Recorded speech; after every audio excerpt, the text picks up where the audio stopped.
স্বপ্নের Inani navy jetty. এই jetty ঘাটটি নৌবাহিনী দ্বারা পরিচালিত হয়। এই জেটি ঘাটে পরিদর্শন করার জন্য 200 টাকা করে প্রবেশ মূল্য দেওয়া লাগে। প্রবেশ মূল্যের স্লিপটি হাতে করে আমরা ভিতরে প্রবেশ করলাম।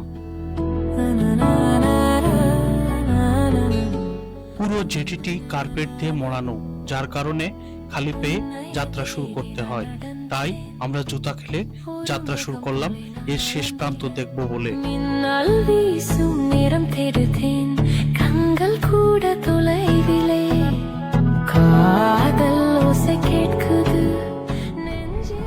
এখন আছি আমরা ইনানি জেটি ঘাটে। আর এই ইনানি জেটি ঘাটটা এত সুন্দর, পার পার্সন 200 টাকা করে টিকিট নিচ্ছে এখানে। আর এই টিকিট কেটে আপনি আসতে পারবেন। দেখুন, এখানে হাঁটার জন্য জুতা খুলে, জুতা রেখে তারপরে হাঁটতে হবে।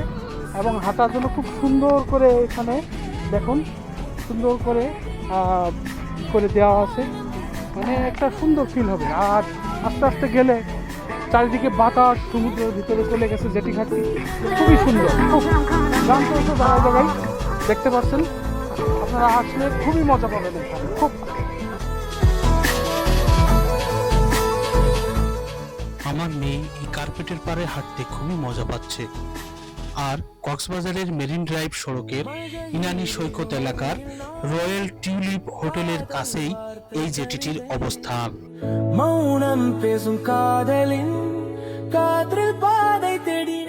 এই জেটিটি মূলত সেন্ট মার্টিন গামী জাহাজগুলোর যাত্রী উঠালাবার কাজে ব্যবহৃত হতো, কিন্তু 2024 সালের অক্টোবর মাসের ঘূর্ণিঝড়ে জেটিটি ভেঙে দ্বিখণ্ডিত হয়ে যায়, যার কারণে এখান থেকে যাত্রী উঠানামা এবং জাহাজ চলাচল বন্ধ হয়ে যায়।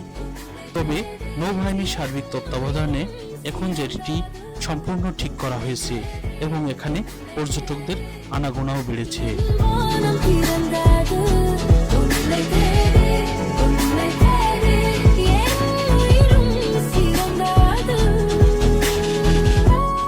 এখানে আসলে আপনি নীল সমুদ্র, সমুদ্রের ঢেউ, গর্জন, বাতাস সবকিছুই খুবই কাছ থেকে উপলব্ধি করতে পারবেন। আপনার ভেতরে মনোমুগ্ধকর একটি শান্তি প্রবাহিত হবে।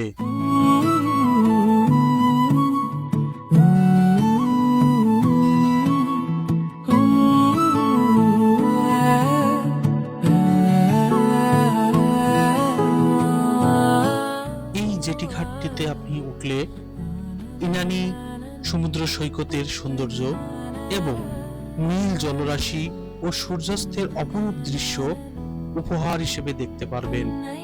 এই জেটি ঘাটটি আপনার একবার হলেও ভ্রমণ করা উচিত।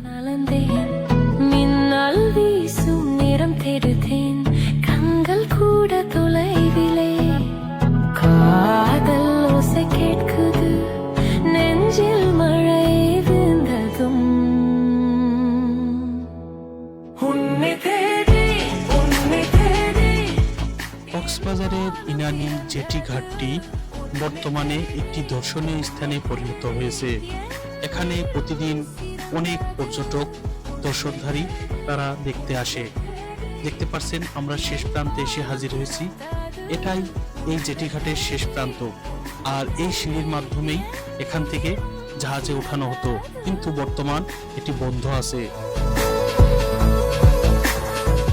এখানে বিশ্রাম নেওয়ার জন্য কিছু চেয়ারের ব্যবস্থা আছে এবং কিছু জুসের দোকানও আছে, যেখান থেকে আপনি আপনার তৃষ্ণা নিবারণ করতে পারেন।